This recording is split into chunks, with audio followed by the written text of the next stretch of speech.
Hey, y'all. Good morning. Good morning. I want to bring y'all another video this morning. This is Tonetta, of course, with your morning tea this morning. Today, we're talking about the growth mindset. The growth mindset when you're trying to, of course, move from employee into a business owner. So, like I said, you definitely have to have a growth mindset. Yesterday, we talked about the entrepreneurial spirit slash mindset. If you haven't seen that video, go back and check it out. But like I said, today we're talking about all about growth. And growth means to me moving forward, not going backwards, but moving forward to something better. So like I said, definitely, let's go ahead and get into it, y'all. For one, to of course to embrace that growth mindset. That's number one. Because like I said, I know when it, of course, for me, especially for me and for other people who are, like I said, employees looking to have their own business or started their own business and trying to figure out how to get this thing going, that type of thing. Like I said, this growth mindset is something that you definitely have to have.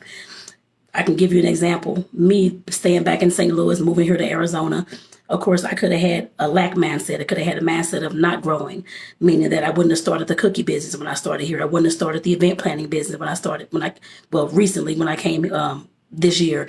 And like I said, definitely having a growth mindset, knowing that I can create the things that I see and I envision, whether other folks believe it or not, that's all that matters. That I believe it and that I see it and that I can see that I can, of course, move forward in these types of things. The growth mindset, of course, you're knowing that, of course, thinking more in the positive. Yes, you're going to have negative days. Like I said yesterday, you're going to have negative days. You're going to have bad days. Things are going to happen, challenges. But like I said, in that growth mindset, seeing those challenges and those negative days as things that you can grow from and learn from, and of course, take that lesson and apply it moving forward. I guess I put it that way. I know one thing I did talk about yesterday was resiliency. The growth mindset, you have to be a resilient person. You have to be a person that can bounce back from all those challenges and things that you have. Just keep that in mind, y'all. So like I said, definitely having that growth mindset. I know with the job, of course, I'm sure whatever job you have, if you have a job like me still, and of course, having a side hustle and that kind of thing, your job probably already has this growth mindset down packed. I guess I put it that way. It's probably something that's in their core values and that type of thing, or something that they try to push up on the employees every day. That kind of thing to be positive, have good customer service, to do all those things. But when you're in your own business, you have to do that for yourself. Your job is not going to do that for you. They can show you some ways that you can do it in your business. Yes, so make sure that you use them ways, but if you can. But like I said, you have to do it yourself in your own business. So like I said, you have to have that growth mindset. And that means that once you start getting employees, of course, your growth mindset, your positive mindset, your good qualities, whatever they are, will rub off into your employees as well, so they can see your vision and your mission for what they're working for. I guess I put it that way. So like I said, embracing that growth mindset is number one. Two, stay open to feedback. I know a lot of times we don't want to hear constructive criticism. We don't want to hear what can go wrong. We don't want to hear that something we did wasn't right, or we don't want to hear that our customer wasn't happy with our product or our service. We have to understand that that's feedback for us. Yes, I'm sure at your job, just like in mine, we have a feedback box or a feedback site that the clients can go to let us know how we're doing business here. You have to have that same type of thing in your business. How else are you going to know what your people need? You're going to have to know what your people need and what they don't want. I guess I put it that way as well, and the ways that they don't want it in as well. If you're putting bad customer service, or your product is not good and they're telling you that it's not good, then take that feedback and make your product and service and your customer service or whatever they're talking about better. I'm sure they're not the only ones who feel that way too. And like I said, staying open to that feedback and not getting offended every time somebody says something about your business. That's not what you want to hear. You're not always going to hear things that you want to hear in your business, just like you don't always hear things that you want to hear at your job. I don't always hear things at my job that I want to hear. We give feedback all the time. And like I said, definitely if you are one who cannot take the feedback, cannot take constructive criticism, cannot take somebody going against your business saying that they don't like this product or service or the way you handle things, then you may not need to be in business. That's something that you have to have, not taking things personal and being open to that feedback when there's a problem or an issue going on. You have to have that. Your job has that. Look at what I do. Every job that I've had, I always look at different things that I can use within my business. I see the things that I don't want to use either, or see the ways I don't want to be. I guess I put it that way inside my business. If the customer service is bad, mine got to be good. The clients don't like that. I get that feedback. So that's how I implement different strategies and different tools and tips within my business and strategies within my business. If you're still working, look at your job and see what your job is doing. See what their job is doing and see how they're handling things.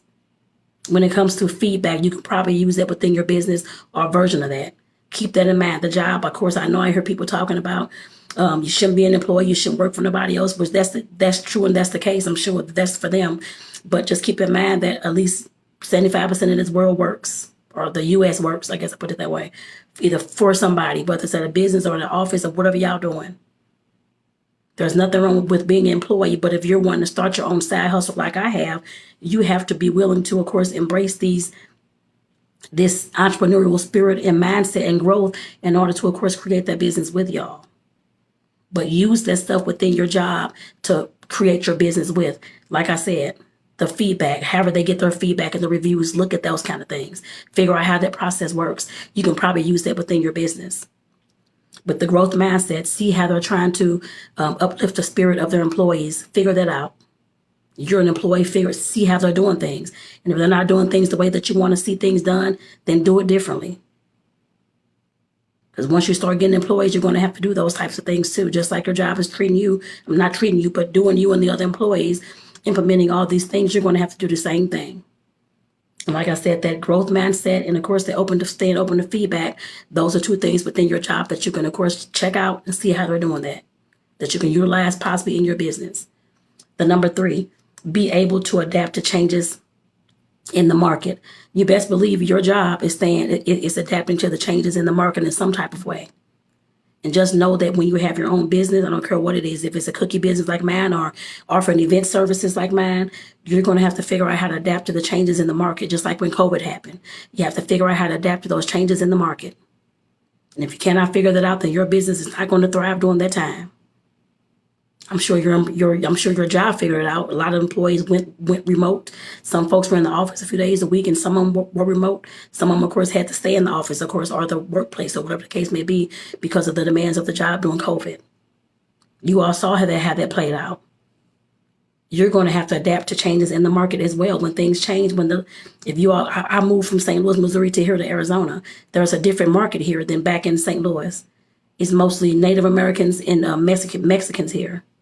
That's like 75% of the population here. And I have to adapt to their markets, I guess I put it that way as well. And the taste that they have, I guess I put it that way, when I'm selling my products and trying to create my bloomed decor and that type of thing as well for my event services. I have to adapt to the market where I'm at. Yes, they can adapt to me in some ways too, yes, and they have been. But for some things, of course, especially when it comes to party planning, quinceañeras, that's not my market. That's their market. They know what they want. I know somewhat of what they want, but I have no idea in total what they want. They know their market best when it comes to the quinceañera parties, the 15-year celebration for the young ladies. They know that. So I have to adapt to those changes in that market to be able to provide the clients whatever they're asking for. For the suites, for the balloon decor, for the party planning, whatever it is, I have to be able to adapt to that. And in your business, you're going to have to be able to adapt to that as well. Like I said again, going back to COVID, if you're working, you were in the office, or during COVID you were working, whatever the case may be, you saw the things that were going on. You have to adapt to the market. Some jobs were able to do that successfully, some jobs weren't. Hopefully yours, if you have a business, hopefully yours has adapted well to those changes during COVID. But if something like this happens again, or if something else happens, I don't know, some other kind of thing happens and you have to adjust, or y'all have to move to a different country, city, state, you're going to have to adjust to those changes in that particular market. Yes, they can adapt to you in some ways, but you have to learn the culture, learn what they want there. It's a different set of people, locations, environment, all that type of thing. So like I said, y'all, this is the morning video. Like I said, I'm going to end it here with the growth mindset. For business success, like I said, we definitely need to have a growth mindset for business. Like I said, especially if you're like me, you're a full-time employee and trying to create that side hustle, you're going to have a growth mindset. Otherwise, you're going to give up and you're going to stop doing your side hustle. You don't have to do that. Just keep it moving forward, y'all. Yes, like I said yesterday, there's going to be challenges, but resiliency is key. to bouncing back and moving forward and keep on moving, trucking along, figure out those lessons, apply them to the business, and move forward, y'all. That's all we can do with business, life, relationships. They're all the same, whatever it is. But in business, you still have to do that as well for yourself. Your job does it when there's things going on, so you have to do it for your business. It's a totally different mindset in some ways. It's not 100%, it's probably 50% different mindset. But just keep in mind that when you see things going on at your job, things that you can probably use in your business, which I'm sure most of it you can, implement, start looking at those things, the processes, how things work, in order to, like I said, to implement those things and put those things inside your business. You can build your business with the tools and the tips and the strategies and the trainings and the workshops that your job is providing you with. Just keep that in mind.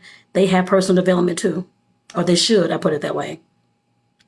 I have classes and workshops that I go to as well, even though it's about social work type stuff, that kind of thing. But of course, I can provide somebody with those, I'm sure, with that information to help them along in their life and their health and that type of thing as well when they're getting to aging.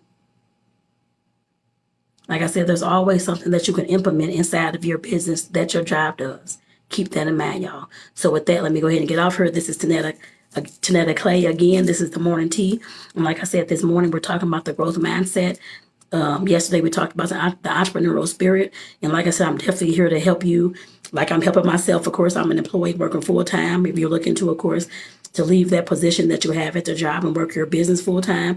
Like I said, I hope this video helped you as it's helping me. I guess I put it that way as well, because I've been implementing these things as well over the last several years. I guess I put it that way as well.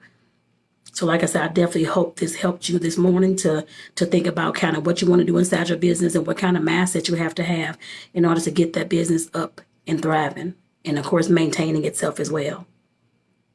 So with that, again, this is your girl Tonetta.